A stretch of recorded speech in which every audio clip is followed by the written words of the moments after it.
Lundi 22 avril 2024, défendre la vérité.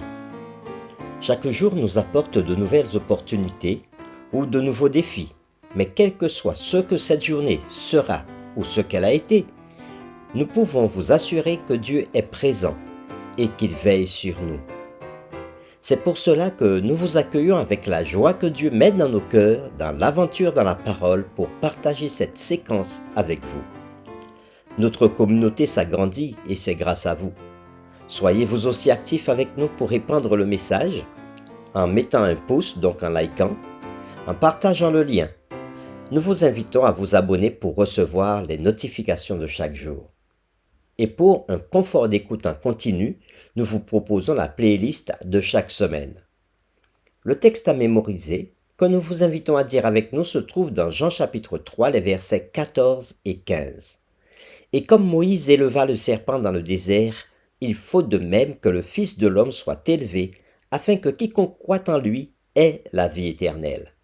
Nous vous invitons à le redire avec nous. Jean chapitre 3, les versets 14 et 15. Et comme Moïse éleva le serpent dans le désert, il faut de même que le Fils de l'homme soit élevé, afin que quiconque croit en lui ait la vie éternelle. Comment et pourquoi les chrétiens fidèles à Dieu ont été persécutés à travers les siècles? Qu'est-ce qui a permis au peuple de Dieu de rester fidèle même dans la souffrance? Les réflexions de cette semaine nous aideront à répondre à ces questions et aujourd'hui, nous le ferons avec la séquence « La lumière dissipe les ténèbres ». Nous vous invitons à lire avec nous Jude, les versets 3 et 4 et nous répondrons à cette question. Quel avertissement donne-t-on dans ces passages et comment s'applique-t-il à l'Église chrétienne ultérieure? Nous lisons Jude 3 et 4. Bien-aimés, comme je désirais vivement vous écrire au sujet de notre salut commun, je me suis senti obligé de le faire, afin de vous exhorter à combattre pour la foi qui a été transmise aux saints une fois pour toutes. Car il s'est glissé parmi vous certains hommes dont la condamnation est écrite depuis longtemps, des impies qui changent la grâce de Dieu en dissolution et qui renient notre seul Maître et Seigneur Jésus-Christ. Après la lecture de Jude 3 et 4, nous répondons à cette question. Quel avertissement donne-t-on dans ces passages et comment s'applique-t-il à l'Église chrétienne ultérieure? Le livre de Jude a été écrit avant l'an 65 pour les chrétiens fidèles qui sont aimés en Dieu le Père et gardés pour Jésus-Christ, comme le dit le texte dans Jude 1, verset 1.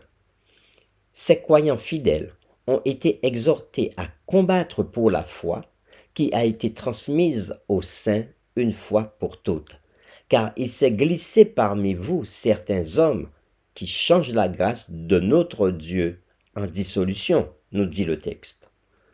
Cet avertissement était encore plus important pour les croyants du Moyen Âge, après que les pratiques païennes eurent envahi l'Église et que les traditions humaines eurent compromis la parole de Dieu. Pendant de nombreux siècles, des personnes telles que les Vaudois avaient défendu la vérité de l'Écriture.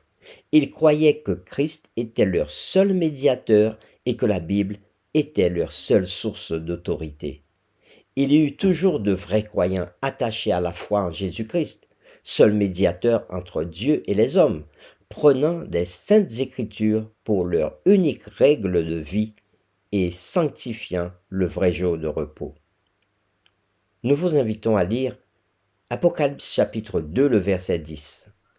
Et nous répondrons à la question, quelle promesse Dieu donne-t-il à ceux qui lui sont fidèles, même face à la mort? Nous lisons Apocalypse chapitre 2, le verset 10. Ne crains pas ce que tu vas souffrir. Voici, le diable jettera quelques-uns de vous en prison, afin que vous soyez éprouvés, et vous aurez une tribulation de 10 jours. Sois fidèle jusqu'à la mort, et je te donnerai la couronne de vie. Après avoir lu ce texte d'Apocalypse chapitre 2, le verset 10, nous répondons à cette question. Quelle promesse Dieu donne-t-il à ceux qui lui sont fidèles, même face à la mort? Ces paroles avaient été écrites pour l'église de Smyrne. L'un des dieux protecteurs de la ville était Dionysius, le dieu de la fertilité et des festivités. Lorsque les prêtres de Dionysius mouraient, une couronne était placée sur leur tête lors de la procession funéraire. Jean oppose cette couronne terrestre placée sur la tête au moment de la mort à la couronne de vie qui sera placée sur la tête de ceux qui seront victorieux face aux forces du mal. La couronne de vie sera offerte à ceux qui auront enduré les épreuves, les difficultés, les souffrances et même la mort à cause de l'amour de Christ. La couronne de vie incite ses croyants fidèles à endurer même la mort pour l'amour de Christ. La couronne de vie motive toujours les croyants dans les circonstances difficiles. Elle avait inspiré les Vaudois dans la douleur et la persécution. Ils savaient qu'ils verraient Jésus un jour et qu'ils vivraient avec lui pour toujours. La couronne de vie s'adresse aussi à nous. Nous traversons peut-être des épreuves, mais une couronne de vie nous attend si nous gardons les yeux fixés sur Jésus. Pour terminer, réfléchissons sur ces questions. Qu'est-ce qui vous donne le courage pendant les moments difficiles? Et qu'est-ce qui vous fait peur pendant ces moments difficiles? Quelles promesses pouvez-vous réclamer dans ces périodes? Nous vous invitons à prier avec nous. Seigneur notre Père, toi qui es dans les cieux, toi qui connais l'avenir, toi qui sais tout, nous venons nous confier à toi aujourd'hui et nous voulons te louer parce que nous pouvons te faire confiance.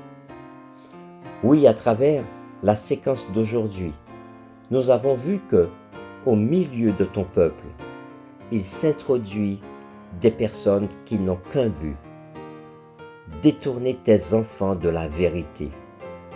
Mais tu fais une promesse, c'est de veiller sur ton peuple.